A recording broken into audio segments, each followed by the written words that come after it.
अहो बाबा हे बघा, तुम्ही डोक्यात राग घालून घेऊ नका. मी बोलते मावशी. काय बोलणार आहेस तू? काय बोलणार आहेस? मला ना तिच्यावर अजिबात विश्वास राहिला नाही. असं नका बोलू. माऊ अडकली असेल. मला सांगायचं ना मग. तिला माहिती आहे तिचा बाप आहे ना रात्रीचा दिवस करू शकतो. अहो पण ती त्या घरची सून आहे. आणि माझी लेक आहे ती. त्या गुंडाच्या बाजूने कशी काय उभी राहू शकते ती? माझा ना तिच्यावर अजिबात विश्वास बाबा राहिला बाबा बाबा बाबा तुम्ही प्लीज जरा शांत व्हा ना. मी तुम्हाला शांत शांत राहा. मला शांत राहायला सांगतोस? तुला राग येत नाही? तू एवढे पुरावे गोळा केलेस, सगळे मातीत घातलेलं तिनं. हो बाबा मला नाही येत आहे राग. हे बघा जोपर्यंत त्या घरात काय घडतंय हे आपल्याला कळत नाही ना तोपर्यंत आपण माऊवर संशय नाही घेऊ शकत. हो विजू अगदी बरोबर बोलतोय. त्या घरात नक्की काहीतरी घडलं असणार. आधी त्याचा शोध घ्यायला हवा. बाबा आपण एक काम करूया का? आपण जाऊया तिकडे आणि खरं खोटं काय ते करून घेऊया. वा वा वा वा. म्हणजे आपण त्या घरी जायचं आणि सगळ्यांना कधी विचारायचं की कामिनीच्या विरोधात तू साक्ष देतेस का म्हणून. हो पण बाबा आपल्याला काही ना काहीतरी करावं लागणारच आहे ना.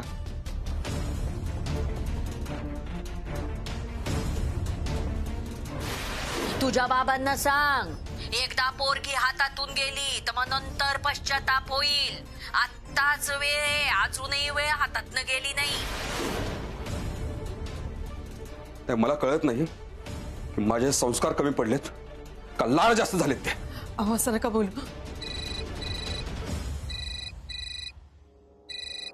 बाबा मी बोलतो. अजिबात फोन उचलायचा नाही. बाबा मी अजिबात फोन उचलायचा नाही. दे इकडे.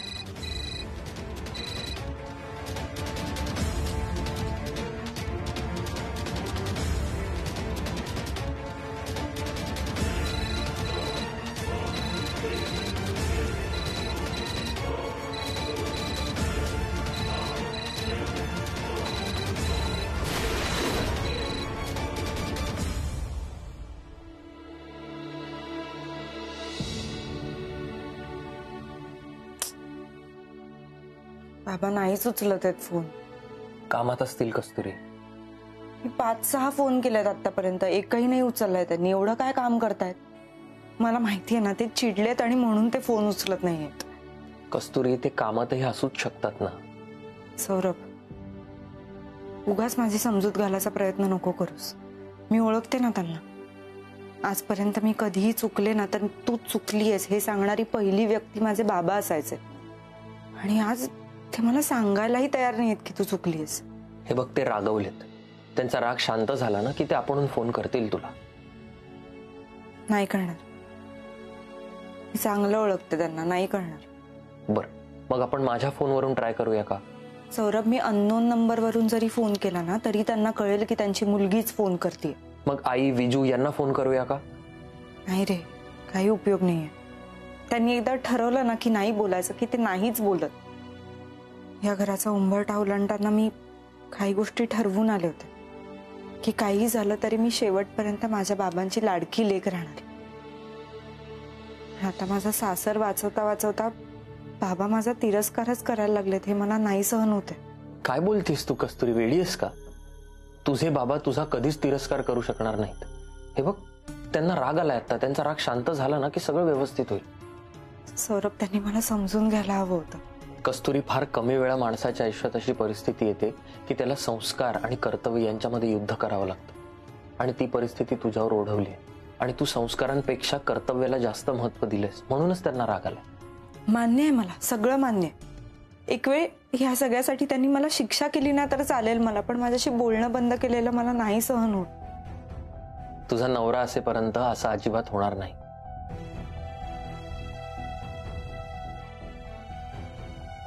हे बघ, हे गैरसमज दूर करायचे असतील ना तर एकमेकांशी बोलणं हाच मार्ग आहे. ते फोनच उचलत नाहीयेत. बोलण्याचा प्रश्नच येत नाही. ठीक आहे ना, आपण जाऊया त्यांना भेटायला. नको. का? मी परत तिथे जाते म्हणल्यानंतर मम्मीना नाही आवडणार. मग मी कशाला आहे? मी आता जातो, बोलतो आणि सगळं सॉर्ट आउट करतो. खरंच? हो. तू एक काम कर, मी निघतो. तू इथे बाबांची काळजी घे.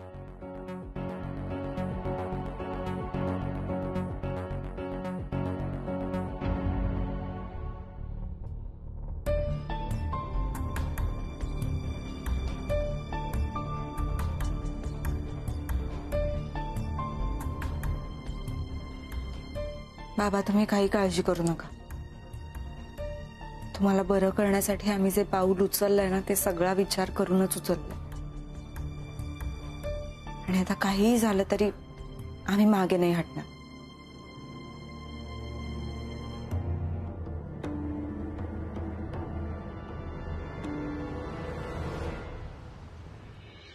मम्मी मम्मी काय झालं? शिवादादा नाही आले? पोलिसांनी नाही सोडलं का? काय म्हणाले पोलीस? मम्मी बाबा होते का हो तिकडे?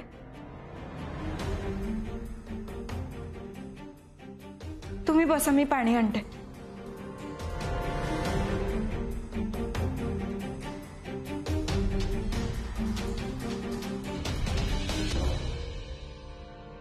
मम्मी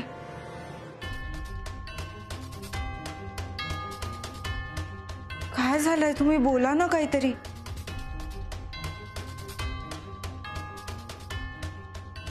सगळ्यांना खोलीत बोलावलंय म्हणून सांग. ज्या कुठल्या माणसानं पोलिसांना खबर दिली त्याचा तपास लावला पाहिजे, सगळ्यांना या म्हणून सांगायचं.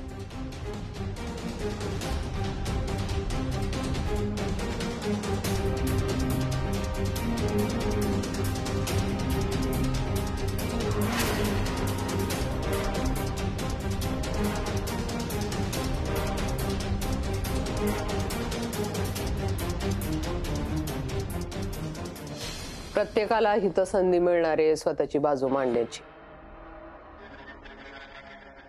पण जर ती व्यक्ती स्वतःची बाजू मांडू शकली नाही तर त्या व्यक्तीने लक्षात घ्यावं, हा त्या व्यक्तीचा या घरातला शेवटचा दिस. मुकाट्यानं कबूल करून टाका. गोडाऊनचा पत्ता कोणी दिला सांगून टाका, प्रश्नच मिटला. असं बोलून तू नामानिराळी होऊ शकत नाही. तुला सुद्धा हा नियम लागू आहे. अगं बाई, माझ्यावर संशय घेते तू? काय तुझ्या तारांना चांगल्या ओळखते बर का मी. कला खोट्यापणाचा आव्हान नको सोबत. खोटेपण बाई बघ. अगं मी रक्ताचं पाणी करते या घरासाठी, कमून कसं बोलायला लागली ग तू? ए बा, साकंदांड उगाच करू नकोस बर का. डोक्याला ताप होतो लई. तुला बाजू मांडण्याची संधी दिली ना, मांडलीस ना बाजू. आता दुसऱ्यांना संधी दे, कळलं का? मम्मी मला तर गोडाऊनचं काहीच माहित नाही. ज्या घरात काम करते त्या माणसांशी मी असं वागेन का बरं? मम्मी मला गोडाऊनचा पत्ता माहिती होता, पण मी तुम्हाला शब्द दिला की या घरातली एकही गोष्ट मी कुणालाही सांगणार नाही. पोलिसांना सुद्धा मी तुमच्याविषयी जे सांगितलं ते सगळं मनापासून सांगितलं, खरं सांगितलं. पण नंतर शिवादादांनी गुन्हा त्यांच्या अंगावर ओढून घेतला. मी काहीच नाही करू शकले. कस्तुरी तू खाली जाऊ शकतेस. बाईची काळजी.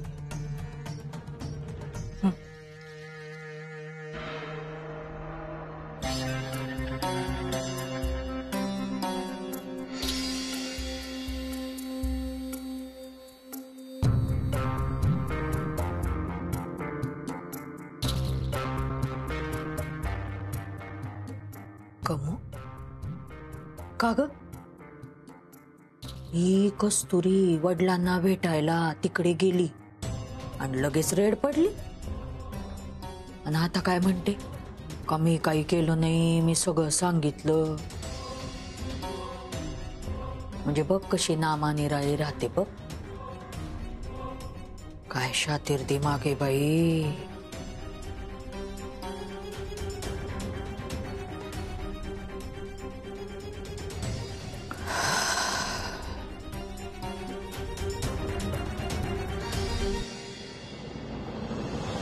बाबा, मी काय म्हणतो एकदा ऐकून घ्या. काही ऐकायचं नाही मला. तुम्ही जा. एक मिनिट, तू मध्ये बोलू नकोस. तुला जायचं असं तू पण जा. बाबा काय बोलताय तुम्ही? तुम्ही जरा शांत व्हा ना. शांत? इतके दिवस शांत बसलो ना म्हणून हे सगळं बघावं लागलंय मला. आता यांच्या घराशी आपला काहीही संबंध नाही. सगळा संबंध संपला. एकदा कस्तुरीला तिची बाजू मांडायची संधी द्या. ती तुम्हाला मगापासून ह्याच्यासाठीच फोन करते. तिकडे गेल्यापासून माऊ हे पण विसरले का? आमच्याकडे बाजू बोलून नाही, कृतीतून मांडली जाते. आणि ती कुणाच्या बाजूने ना, तिनं आज दाखवून दिले. त्यामुळे ना तुमचा आमचा संबंध संपला. आता मला काहीही बोलायची इच्छा नाही. आपल्या कुटुंबांमध्ये हे गैरसमज होऊ नये ना, म्हणूनच मी इकडे आलोय हो बोलायला. गैरसमज झाला होता, पण आता ना सगळं स्पष्ट आहे. अहो तुम्ही एकदा बोला ना फक्त फोनवर कस्तुरीशी. तुम्हाला माहितीये का, तुम्ही बोलत नाही म्हणून तिकडे टेन्शन मध्ये येते, रडतीये सतत. मला तिच्याशी बोलायची अजिबात इच्छा नाही. आणि एवढं होतं ना तर स्वतः यायचं ना, नवऱ्याला कशाला पाठवायचं? अहो त्यांना आत तरी येऊ द्या. काही गरज नाही. यांच्याशी बोलतो ना हेच खूप आहे. अहो ते आपले जावई आहेत. स्वतःच्या पोटची पोरगी अशी वागली तर चालते, आणि मी नाही का असं वागू शकत? हे बघ, यांच्या घराशी आपला काहीही संबंध नाही. सगळा संबंध संपला.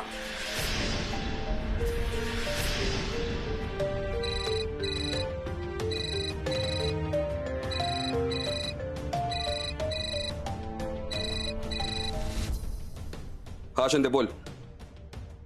शिवाने तोंड उघडलं. शिवा सुटला. सुटला म्हणजे? हनुमंतराव आपल्याकडे पुरावेच नाहीयेत. गोडाऊन? अहो त्या गोडाऊन मध्ये काहीच सापडलं नाही, त्यामुळे शिवा निर्दोष सुटला.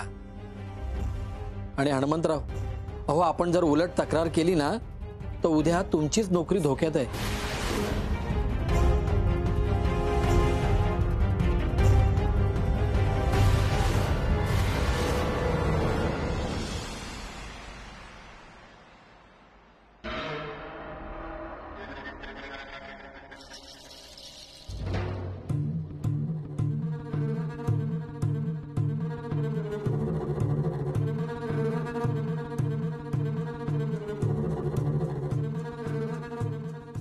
बाई तुला कळतंय का, डोक्याचं नुसतं वज झालंय.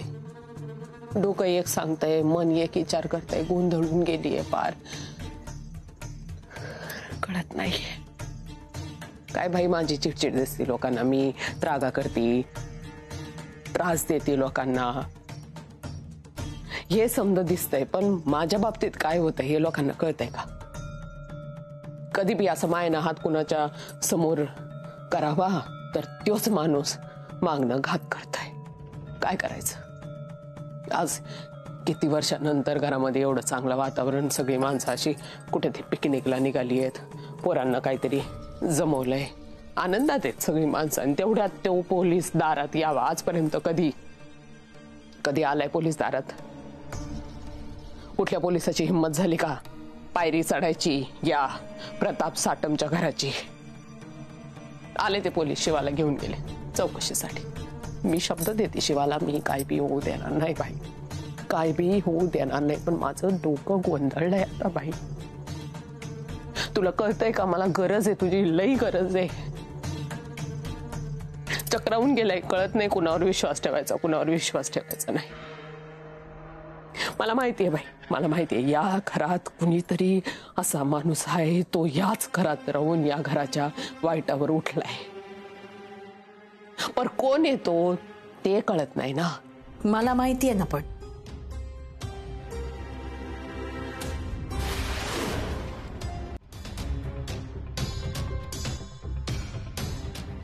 कमो अगं ती व्यक्ती तुझ्या समोर आहे, पण तुला दिसत नाहीये. कुणाबद्दल बोलतेस कला? कस्तुरी बद्दल. ती असं करणार नाही, तिनं शब्द दिलाय मला. अगो बाई, कधीपासून तुझा इतका पटकन विश्वास बसायला लागला? तुझ्या लक्षात येत नाहीये का कमू?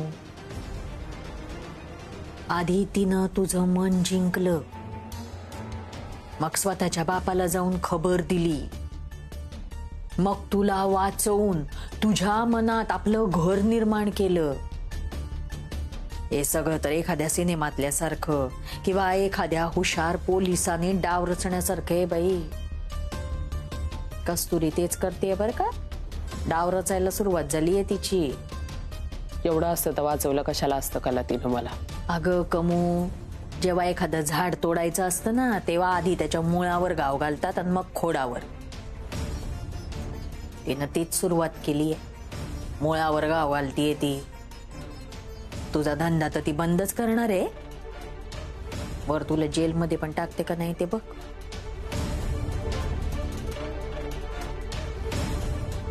कमू, मी तर म्हणते सरळ गाडी काढ आणि पोलीस स्टेशनला जा.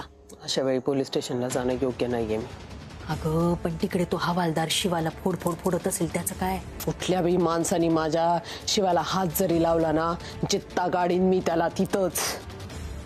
म्हणूनच तुला सांगते बाई, आधी उठ आणि तिकडं जा.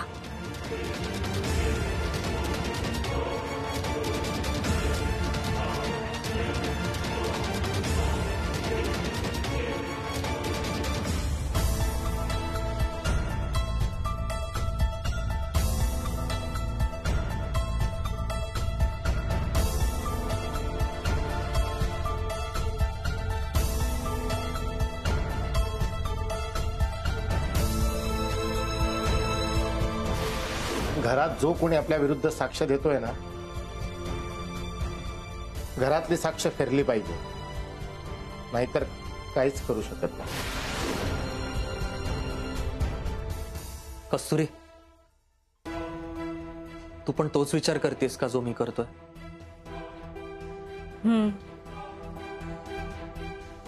शिवादादा काय करत असतील रे आता?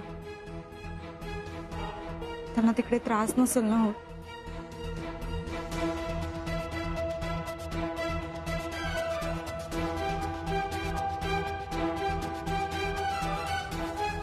मला ना हे कळत नाहीये की त्या गोडाऊनचं पोलिसांना सांगितलं कोणी? कस्तुरी, तू तर काय बोलतोयस कळतंय का तुला? नाही, तसं नाही. शिवादादा जसे तुझे मोठे भाऊ आहेत ना, तसंच त्यांचं माझ्याशी नातं आहे. आणि मी मम्मींना वचन दिलंय की मी या घराशी आणि घरातल्या माणसांशी प्रामाणिक राहीन. हे बघ, मला तुझ्यावर संशय घ्यायचा नव्हता. आय एम सॉरी, पण गोष्टीच अशा घडल्यात ना की माझंही डोकं चालेन असं झालंय. सौरभ, बाबा खूप चिडले असतील ना माझ्यावर? नाही, ते नाही चिडले तितके. असे कसे नाही चिडले?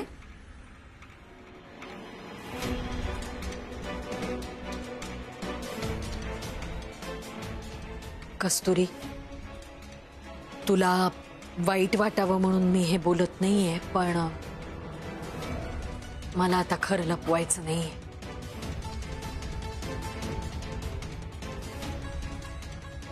मी केला होता तुझ्या बाबांना फोन, तर मला म्हणाले की आता माझ्या लेकीवर आणि मी तिच्यावर केलेल्या संस्कारांवर अजिबात विश्वास उरलेला नाहीये.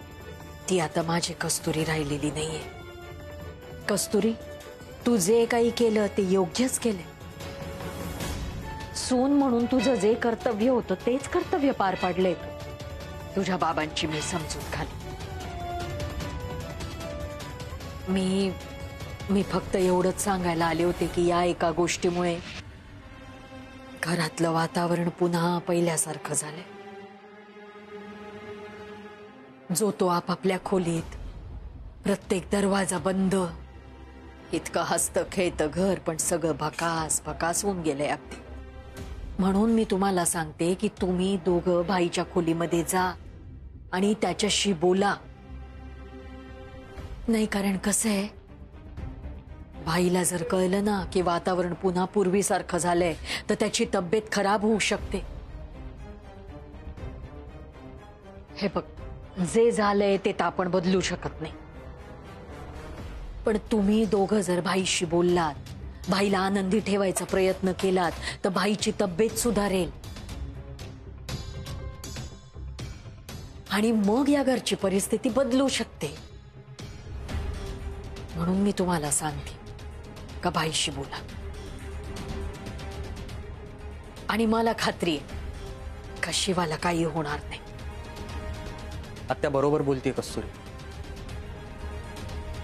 आपण जे करायचं ठरवलंय ते आपल्याला केलंच पाहिजे. कितीही संकट आले तरी त्यांना सामोरं जावंच लागेल आपल्याला. आता अगदी भाईसारखं बोलला बरं का सौरभ तू. भाईचा मुलगा शोभतो. कस्तुरी, सौरभ, अरे बाबांनो, विचार कसला करताय? आता भाईच्या खोलीत जा आणि भाईशी बोला. भाईला आनंदी ठेवायचा प्रयत्न करा. मग सगळी गाडी रुळावर येते की नाही ते बघा.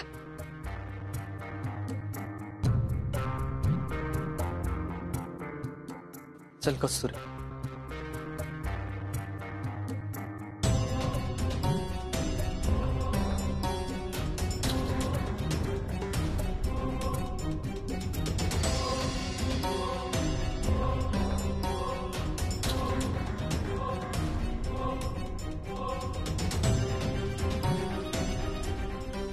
तुमचे हे क्षण मी सुद्धा जपून ठेवीन बर का सौरभ आणि कस्तुरी.